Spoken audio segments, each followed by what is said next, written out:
Crafts YouTube channel. Again another week, and today, as promised, I'm going to show you the basics of how to sew with knits or jersey fabrics. And then I'm going to make the Jane t-shirt from Seamwork magazine / Colette Patterns. So yeah, that is going to be the video for today. Hope you like it, and yeah, let's start. Yay! If you don't have an overlocker, you can also sew with jerseys and knits. You just need to choose the right needle and the right foot and the right commands on your machine, and then you can use it without an overlocker. And then if you got an overlocker, of course, I think it's a little bit easier. And there is something else. Sometimes if the pattern comes with seam allowances of 1.5 centimeters, then I would use both my sewing machine and the overlocker, because I know that some people, when they already have an overlocker, they don't use the sewing machine for sewing with knits. But for me, I've seen, after practicing and trial and error, I've seen that I get a better finish of my garment if I first do a zigzag stitch on my regular machine and then I finish the edges with the overlocker. I've done that with actually the dress that I'm wearing. There is a copycat, and then with the toaster sweater, I think, yeah, for me it looks much better. So, on my Janomi, I think that the main bits that you need to have in mind, or my recommendations, first of all, is to get a walking foot. And it looks quite scary, but honestly it works amazing with jersey, and also it works great with slippery fabrics. I've used this one as well for my robe Brigitte from Republique du Chiffon, and it works great. So basically the walking foot just grabs your fabric and it doesn't go, away everywhere, which usually happens if you don't use it. So it's great, and it just, it does what it says, like it walks over your fabric and it moves it. My only concern about the walking foot is that they are quite expensive. I mean, from £15 to 30 or more depending on the machine, but I think it's totally worth spending the money on this one. Also, I changed my needle to a ballpoint needle, and you can get stretch ballpoint needles and jersey ballpoint needles. So in this case, I've used the stretch ballpoint needle. Why?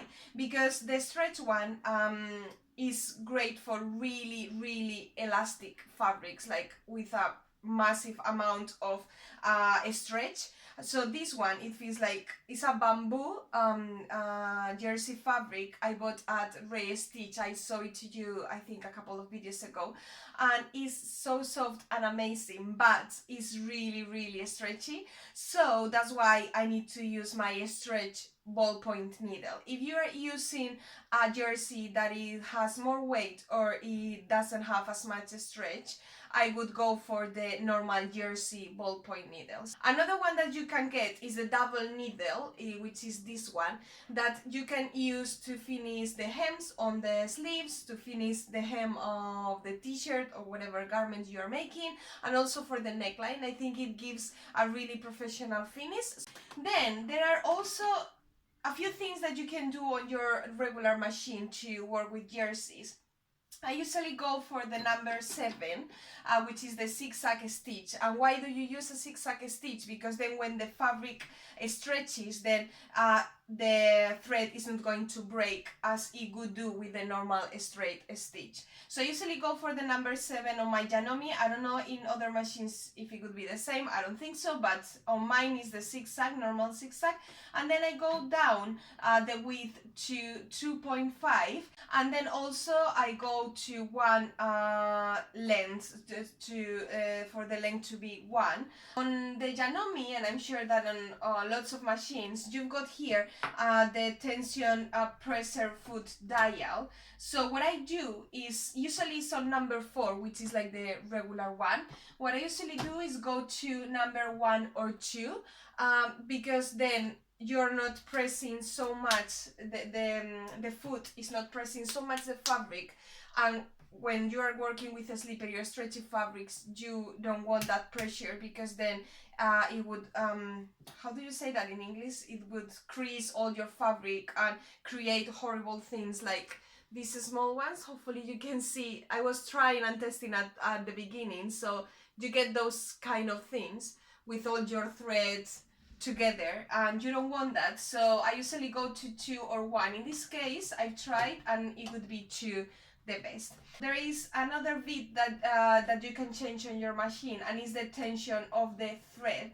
So in this case I'm going for number 6, so there is not that much tension and the thread is a little bit more loose, so again it doesn't create this kind of horrible bits in here that you can see. And also, of course, always try on a piece of scrap of the fabric you are going to use for your project, because of course you need to check and check and check again and make changes all the time. Another thing that I tried yesterday and I think is good to know, if you're using really stretchy jerseys, or maybe in general, don't start, when you start sewing, don't start at the very beginning, but a little bit in, because if you start at the beginning, then you maybe create these kind of things that I told you about, like all your fabric is collapsing and going together. Honestly, I need to find that word in English because I don't know how to say.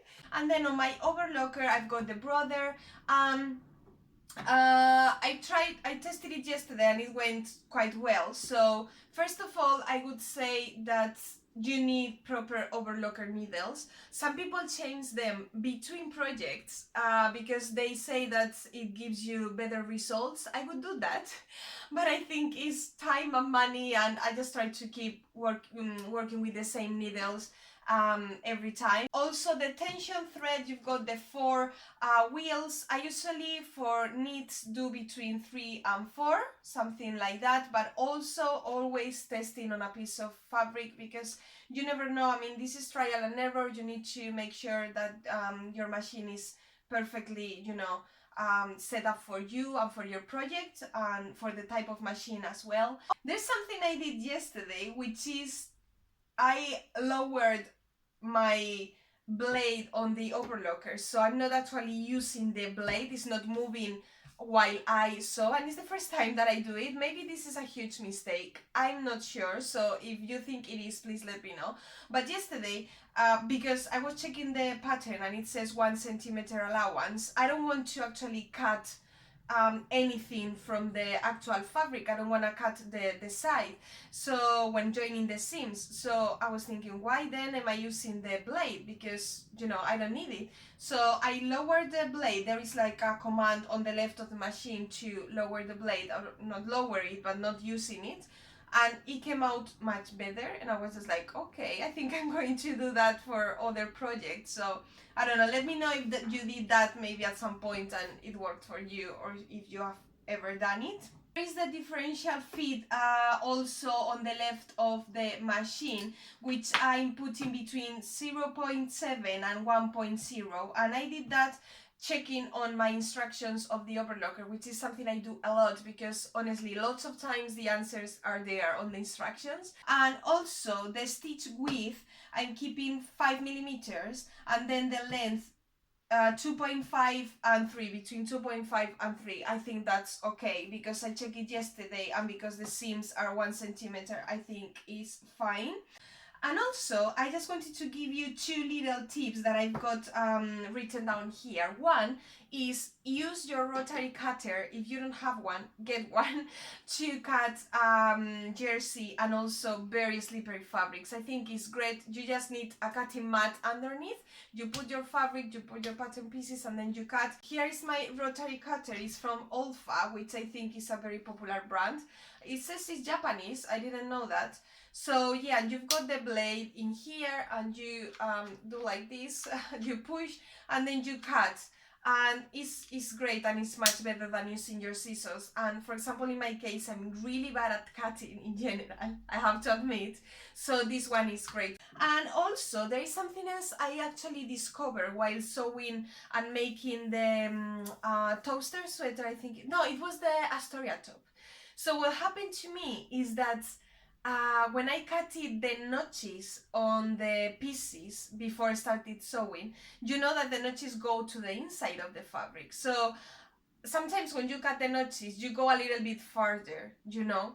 When I joined the pieces using a 1 centimeter allowance, some of the notches were way deeper than the 1 centimeter. So when I finished and I turned the piece over, I had holes on the seam, little holes from the notches.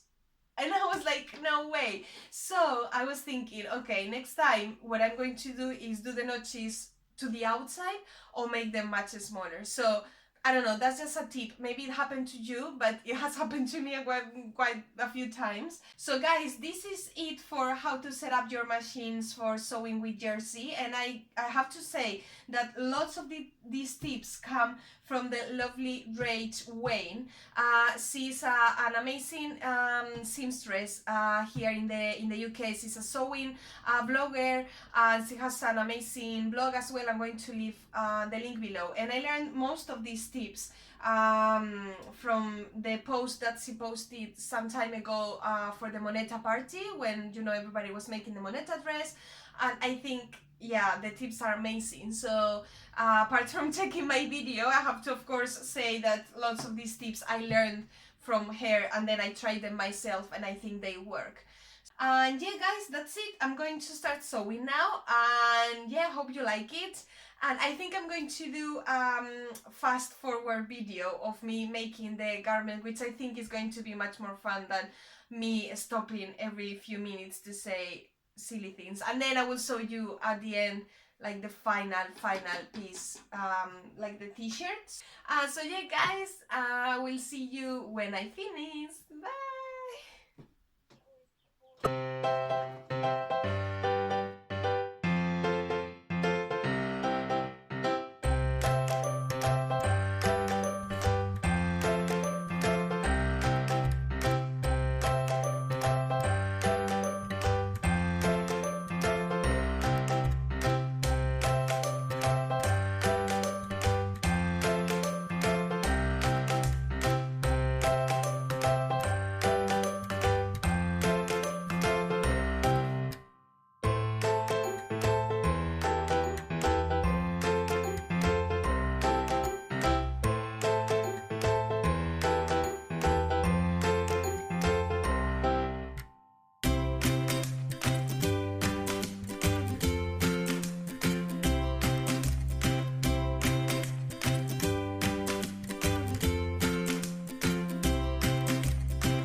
T-shirt, and I have to say something. I'm not happy with the result.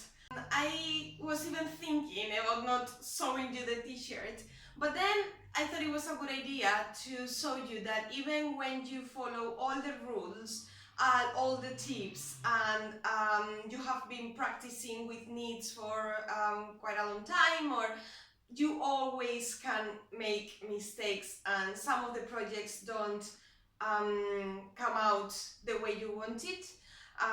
So I think it's also a good thing to show you that, yeah, sometimes mistakes happen, and Maybe you think they are going to look in a certain way, but they don't.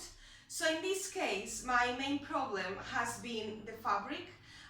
This fabric has a really big percentage of spandex and is very incredibly stretchy.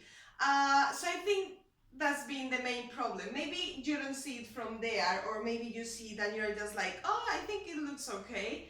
But yeah, I'm not really happy. And to me, this feels like a toile that I've made to practice with this specific bamboo stretchy fabric, because this didn't happen with the French terry that I'm wearing, for example, or the other jerseys that I used that didn't have this much stretch. Let me know what you think, and if it has happened to you in the past that you try to do things, you know, perfectly and following all the rules and all the techniques and everything, and then it came out not the way you wanted to. What do you think? If you liked also seeing something not going as planned, because I think I just wanted to be honest and tell you, okay, this hasn't come out the way that I thought it would come out. But yes, anyway, the tips that I told you about at the beginning of the video, of course, works because they have worked for me and for other people with other type of jerseys. I think this is more like a matter of practicing with this specific type of jersey, following, you know, like the jersey rules or how to sew with jerseys and knits. I wasn't used to use this kind of super stretchy fabrics. I think that has been my problem. So yeah, guys, let me know what you think about everything. I would love to read your comments, because it's always super interesting to read what you think about, you know, the things I make or specific problems with specific fabrics.